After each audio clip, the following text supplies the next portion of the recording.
Dear student, vector के इस segment में हम लोग डिस्कस करेंगे मल्टीप्लिकेशन ऑफ टू वेक्टर्स। ठीक है, तो आइए देखते हैं मल्टीप्लिकेशन किस टाइप से होता है। तो अभी तक हम लोग किसी भी दो नंबर का मल्टीप्लाई कैसे लिखते थे। यदि मैं आपसे बोलूं 2 मल्टीप्लाई बाई 3, तो हम इसको कैसे लिखते थे, 2 क्रॉस 3 और आंसर आएगा 6। या कुछ लोग 2.3 इक्वल टू 6। ठीक है, या मैं आपसे बोलूं ए और बी का मल्टीप्लाई, ठीक है ना, तो अभी तक हम लोग कैसे लिखते थे, ए क्रॉस बी और ए डॉट बी। लेकिन वेक्टर के साथ ये दोनों अलग अलग होंगे। वेक्टर का प्रोडक्ट टू टाइप का होता है, एक होता है डॉट प्रोडक्ट और दूसरा होता है क्रॉस प्रोडक्ट। तो आइए देखते हैं प्रोडक्ट ऑफ वेक्टर्स। ठीक है ना, वेक्टर के प्रोडक्ट, ठीक है, ये टू टाइप के होंगे। एक होगा डॉट प्रोडक्ट और सेकंड होता है क्रॉस प्रोडक्ट। ठीक है, इसको डॉट मल्टीप्लिकेशन, इसको बोलते हैं क्रॉस मल्टीप्लिकेशन। ठीक है ना, लिखने का तरीका क्या होगा, ए डॉट बी और यहाँ पर लिखने का तरीका होगा ए क्रॉस बी। वेक्टर लगाना जरूरी है। ठीक है, डॉट प्रोडक्ट एक स्केलर क्वांटिटी आती है, तो इसको स्केलर प्रोडक्ट भी कहते हैं। और क्रॉस प्रोडक्ट एक वेक्टर क्वांटिटी आती है, इसलिए इसे कहते हैं दो वेक्टर का वेक्टर प्रोडक्ट। ठीक है, इसे बोलते हैं स्केलर प्रोडक्ट और इसे बोलते हैं vector product of two vector. इसके बाद देखते हैं dot product of two vectors. अब आप यहाँ पे देखिए, दो वेक्टर हैं ए डॉट बी, इनके डॉट प्रोडक्ट का फॉर्मूला आपको क्या बताया था, mod A mod B cos theta. ठीक है, तो अब आप इसमें देखिए, अब यदि हमें यूनिट वेक्टर का डॉट प्रोडक्ट फाइंड करना हो, यूनिट वेक्टर कौन कौन से हैं अभी, आई जे के। आई कौन सा वेक्टर है, unit vector in the direction of X axis. ठीक है ना, जे कैप कौन सा वेक्टर है, unit vector in the direction of Y axis. और के कैप कौन सा है, unit vector in the direction of Z axis. तो आइए देखते हैं, आई डॉट आई की वैल्यू क्या होगी, मॉड आई कॉस थीटा। और आई के साथ एंगल कितना होगा, 0 डिग्री। तो यहाँ पे कॉस थीटा की वैल्यू क्या होगी, 0। ठीक है ना, अब मॉड आई की वैल्यू क्या होती है, किसी भी यूनिट वेक्टर की वैल्यू हमेशा होती है 1। ठीक है ना, तो आप इसमें देखिए, ये होगा 1 इक्वल टू वैल्यू आएगी 1। ठीक है ना, तो आई डॉट आई की वैल्यू क्या होगी, 1। बिल्कुल इसी तरह जे डॉट जे, ये क्या होगा, J dot J cos 0 degree, इसकी वैल्यू भी होगी 1। और बिल्कुल इसी तरह के डॉट के, इसकी वैल्यू भी क्या होगी, 1। ठीक है ना, इतना क्लियर हो रहा है। अब हम देखते हैं वैल्यू ऑफ आई डॉट जे।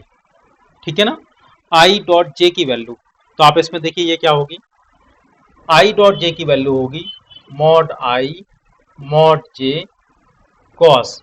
आई का जे के साथ कितना एंगल होगा, यानी एक्स एक्सिस का वाई एक्सिस के साथ एंगल होगा 90 डिग्री। और कॉस 90 की वैल्यू होती है हमेशा 0। So i dot j equal to कितना होगा, 0।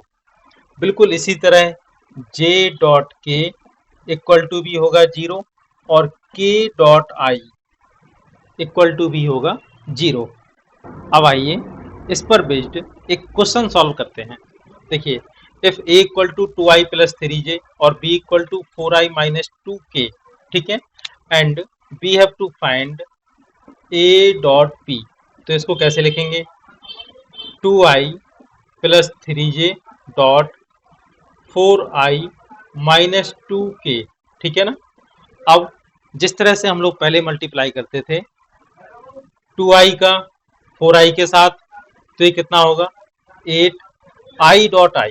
ठीक है, आई डॉट आई की वैल्यू होगी 1। 2i का माइनस 2k के साथ, तो 2 इंटू 2 कितना होगा 4, ये हो जाएगा -4। और i का k के साथ डॉट प्रोडक्ट कितना होता है 0। ठीक है, इसके बाद 3j का कैसे होगा, 3 का 4 के साथ होगा 12, j डॉट i इसकी वैल्यू क्या होगी 0, और 3 का 2 के साथ होगा -6, j डॉट k इसकी वैल्यू भी 0 होगी, तो इसका आंसर क्या आएगा 8। ठीक है, अब हम इसको एक शॉर्टकट मेथड से भी कर सकते हैं। इसमें आपको ये कुछ इस तरह भी सॉल्व कर सकते हैं कि आपको वेक्टर ए और वेक्टर बी में आई, जे और के इन तीनों के कंपोनेंट देखने हैं। तो आप ये देखिए, इसको हम ऐसे भी लिख सकते हैं 2i plus 3j plus 0k। ठीक है, और वेक्टर बी को क्या लिख सकते हैं 4i plus 0j minus 2k। ठीक है ना, अब i के कंपोनेंट का a में और i के कंपोनेंट को b में देखिए, और इनके कंपोनेंट का आपको मल्टीप्लाई करना है। तो 2 का 4 के साथ मल्टीप्लाई कितना आएगा 8, 3 का 0 के साथ मल्टीप्लाई 0, और 0 का 2 के साथ मल्टीप्लाई 0, तो इसका आंसर क्या आएगा 8। ठीक है, तो आपको केवल i, j और k इनके कंपोनेंट का मल्टीप्लाई करना है, और इस तरह से ये आंसर आ जाएगा। आइए इसका एक और एग्जाम्पल देखते हैं। If a equal to 3i minus 2j plus 4k, b equal to 2i plus j plus 2k and we have to find a dot b। ठीक है, तो आप इसको कैसे फाइंड करेंगे, अब आपको i के कंपोनेंट के साथ मल्टीप्लाई करना है। तो 3 इंटू 2 ये आएगा 6, 2 इंटू जे का कंपोनेंट कितना होगा 1, माइनस 2 इंटू 1 ये कितना होगा -2, प्लस 4 इंटू 2 कितना होगा 8। इससे a डॉट बी की वैल्यू आएगी 6 प्लस 8 14 माइनस 2 यानी 12। ठीक है, ये इसका आंसर होगा।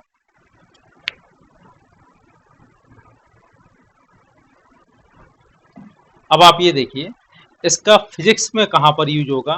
ठीक है, तो आपको ये मालूम है वर्क इक्वल टू होता है फोर्स इनटू डिस्प्लेसमेंट। ठीक है, लेकिन कौन सा प्रोडक्ट होगा, वर्क एक स्केलर क्वांटिटी है, फोर्स और डिस्प्लेसमेंट दोनों वेक्टर क्वांटिटी हैं। तो वर्क इक्वल टू होता है dot product of force and displacement. ठीक है, अब आपको क्वेश्चन कैसे आएगा, if a force F equal to 2i plus j plus 5k is applied on a body and its displacement is d equal to 3i plus 2j plus 3k, find work done by the force। ठीक है, तो आप इसको कैसे find करेंगे, W equal to formula होता है F dot D. आपको फोर्स और डिस्प्लेसमेंट का डॉट प्रोडक्ट फाइंड करना है। तो आप किस तरह से फाइंड करेंगे, 2 में 3 का मल्टीप्लाई करने से कितना आएगा 6, plus 1 into 2 2, plus 5 into 3 15। Solve करने पर W की वैल्यू आएगी 6 प्लस 2 8, 8 प्लस 15 इक्वल टू 23। ठीक है, ये इसका आंसर होगा। कुछ इस तरह के क्वेश्चन भी आते हैं।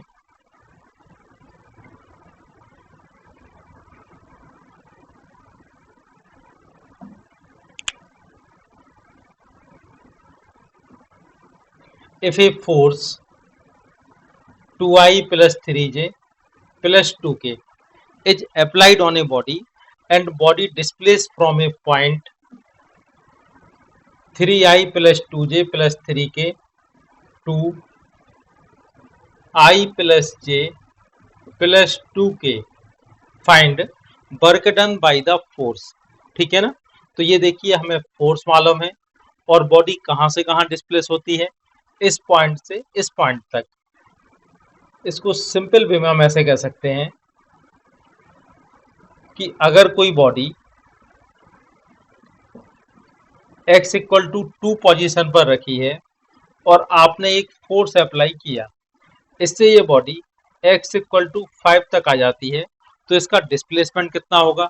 तो आप यहाँ बड़े आराम से फाइंड कर सकते हैं कि डिस्प्लेसमेंट 5 माइनस 2 यानी x इक्वल टू 3 होगा।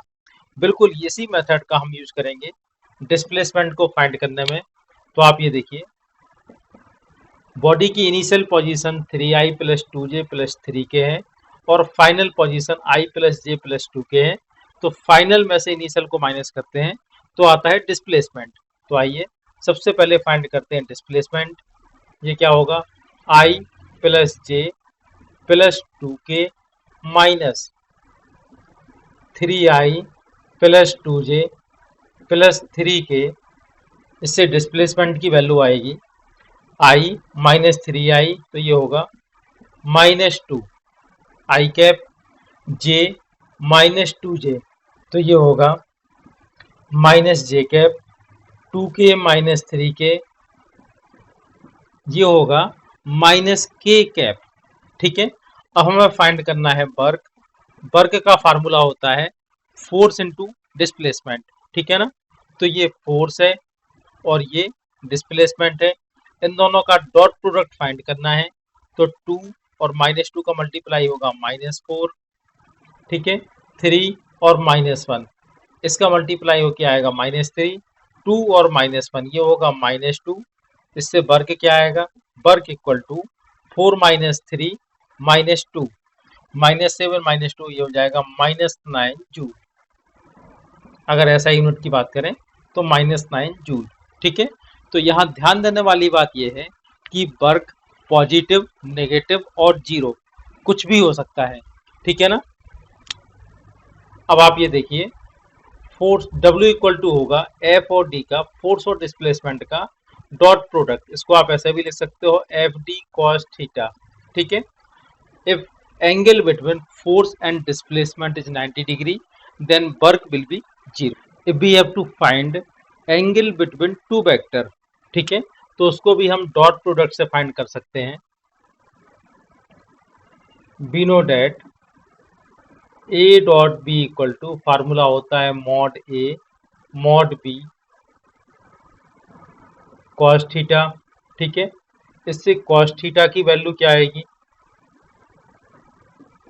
A dot B over mod A mod B।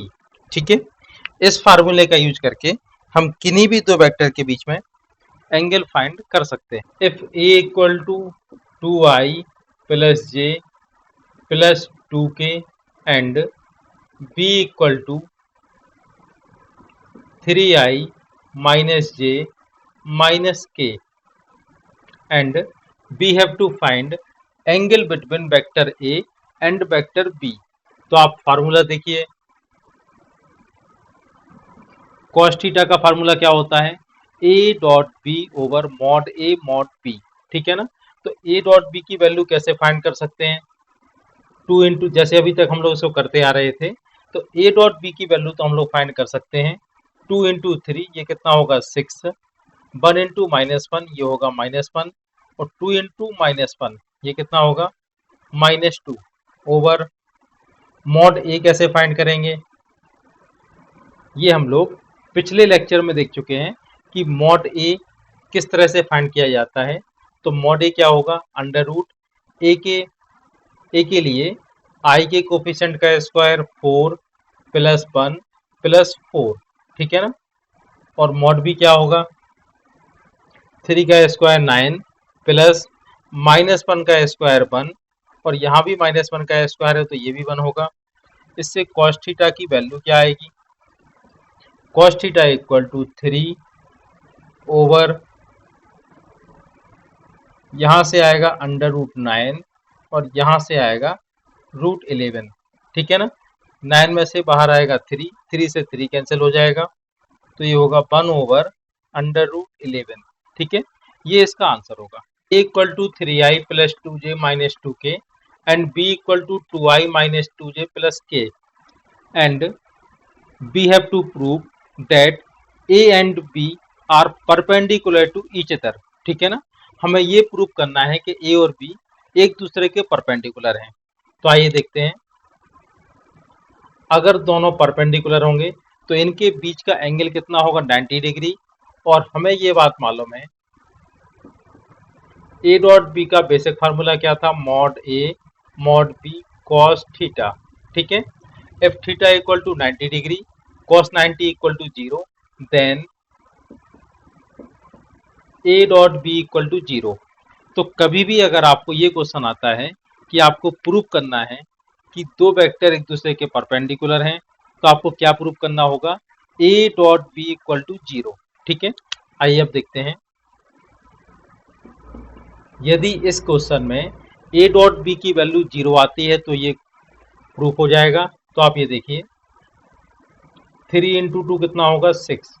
ठीक है, 2 × -2 ये होगा -4, -2 × 1 ये क्या होगा, -2। इससे ए डॉट बी की वैल्यू क्या आएगी, जीरो।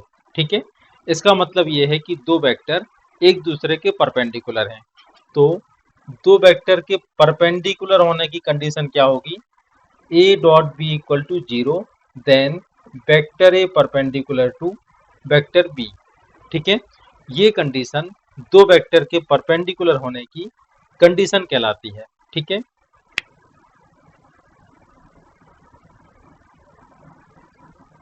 इसके बाद देखिए,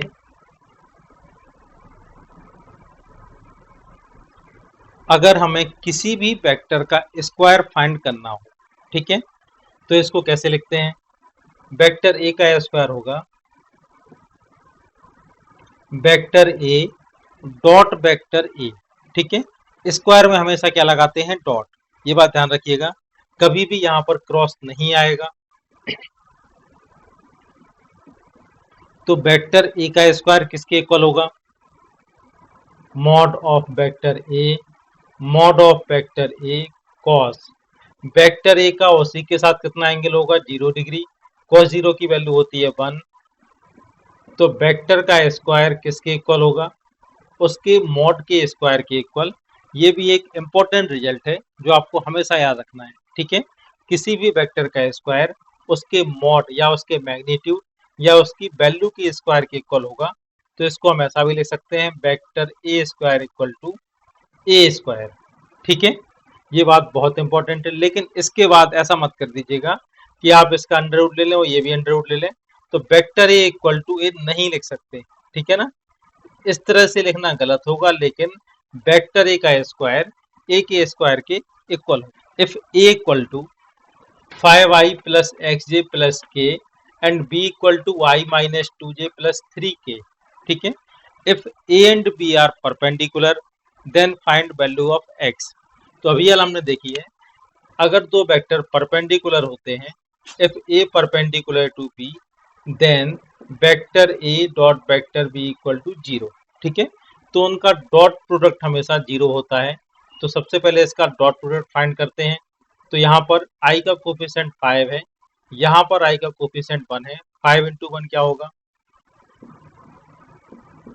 a डॉट b की वैल्यू क्या होगी, 5 × 1 equal to 5 minus 2x plus 1 × 3, ये 3 हो गया।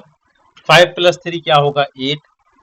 ए डॉट बी की वैल्यू पुट करते हैं 0, ये होगा 8 minus 2x, 2x equal to 8, x equal to आ जाएगा 4। ठीक है,